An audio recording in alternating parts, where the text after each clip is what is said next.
Recently, my on the run / alias runner / FFX runner mini let's play has reached 2000 views. Time to celebrate this by making an analysis video on the run / alias runner / FFX runner.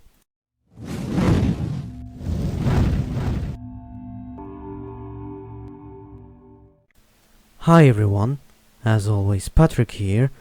If you're already subscribed, make sure you turn on notifications, otherwise YouTube won't tell you if I posted anything. If you are new to the channel, make sure you watch until the very end and consider subscribing if you like it. Okay, on the run / alias runner / FFX runner. Yes, this game has that many names. This is a shockwave game made in 2003 by Office in Pixel. Speaking of Office in Pixel, back when I made that video, the developers have actually left a comment on my video. Unfortunately, I forgot to screenshot it, so you can't see that comment anymore. From what I've seen, the developers are also leaving comments under any video about this game, so maybe they will see this video and maybe they will leave a comment? Who knows? Just in case Office in Pixel is actually going to leave a comment, I have a question. Are there any plans to make HD versions of your other games like FFX Racing and Property Race? I have seen that you have already made FFX Runner HD, so why not FFX Racing HD or why not Property Race HD? Honestly, there are so many questions I want to ask, but I only have 11 minutes of footage. Most of that footage is also the menu, so yeah. Don't worry, I do have an actual footage of the game. But regardless, it's time to start where I usually start, the graphics. Well, it's a shockwave game made in 2003. Yeah, graphically it looks like any other shockwave game released around that time. However, there is one thing that stands out graphically from any other shockwave game.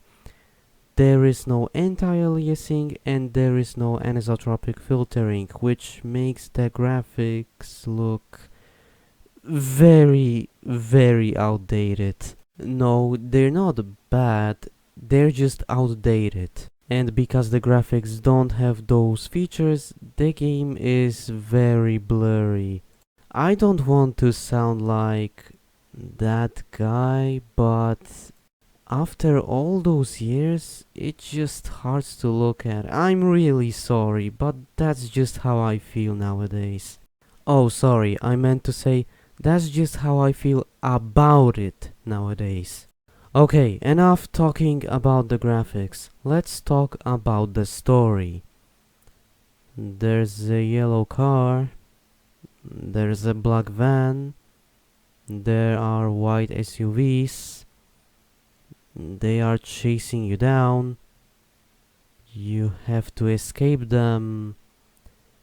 Yeah, I have no idea what's going on. When I say that, I mean I need more context. Why am I in a yellow car? Why are those vans and SUVs chasing me? Who are they? Why do I need to escape them? Why do I get destroyed so easily?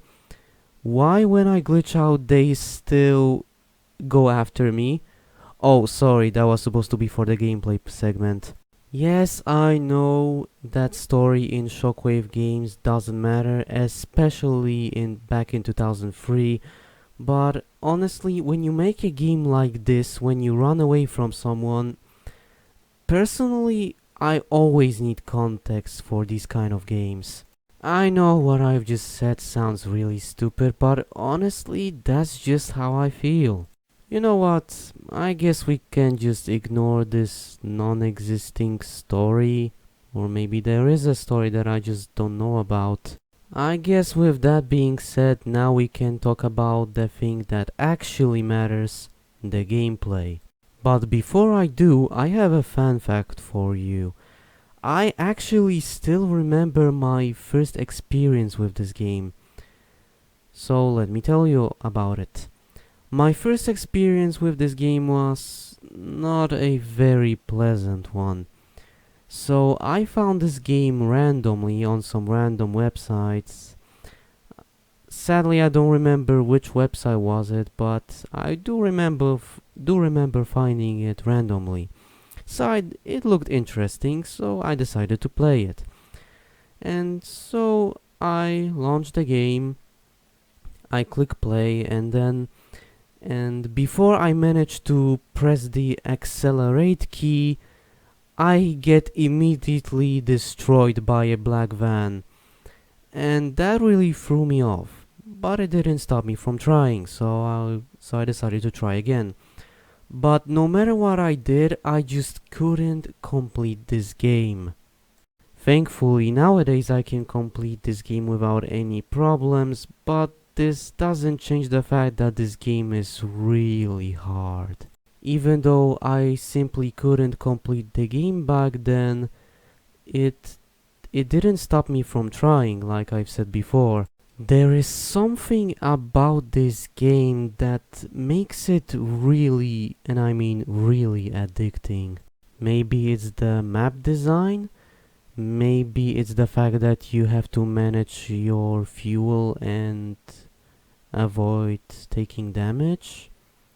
Maybe it's the tension. Let's talk about those things. The map design is actually really good. You have to get from point A to point B, but there are multiple ways you can get there. Well, in the beginning part at least. The beginning part has many different paths that you can take. In the second half, well, you just have to use the path the developers give you. Surprisingly enough, I don't have a problem with this. The areas are varied. There are many cool set pieces, like for example the truck blocking of the road. And there are also a lot of collectibles you can pick up along the way. Most of them are hidden in very clever ways. Those pickups are the fuel blue things and the repair blue things.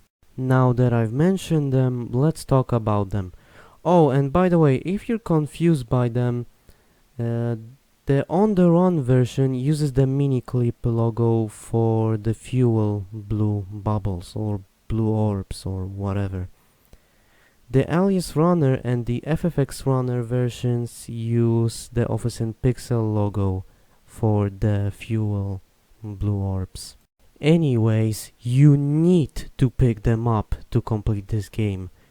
You don't have to collect every single one to survive, but you need to collect about 25% of them if you want to complete this game. Why do you need to pick them up? Simply because the fuel depletes very quickly, and the vans, the black van and the SUVs, do a lot of damage to you, so you always need to look for those blue bubbles. And like I've said before, some of them are hidden in clever ways, so you will always miss one. And with that we can talk about the tension. Because the black van and the white SUVs are always following you, there's always tension. You are never safe. You have to get away from them. And when I say you are never safe, I really mean it. The AI cheats. Yes, the AI cheats in a way that when you get too far away from them, they just teleport very close to you. And also, this is my only complaint about the game. Teleporting the AI to you isn't fun, it's irritating. To make things worse, the AI is very aggressive. They will hunt you down even if it's the last thing it does. To avoid confusion, when I say it does, I am talking about the AI, of course. Yet despite all of that, is it still worth playing this game all those years later? Yeah, I would say so. In conclusion, On the Run slash Alias Runner slash FFX Runner is a very fun and addictive shockwave game, and I would say it's worth playing. I should warn you though, the game is pretty hard and will probably make you angry. Also, here's a little something I forgot to mention in this video. Yes, I know about the FFX Runner Undead Roads, and I will get to this game one day. That deleted Office in Pixel comment was about the FFX Runner Undead Road. Don't worry, I will analyze this game one day. But that pretty much sums up everything I wanted to say in this analysis video. Thank you for watching, and I'll see you next time. Just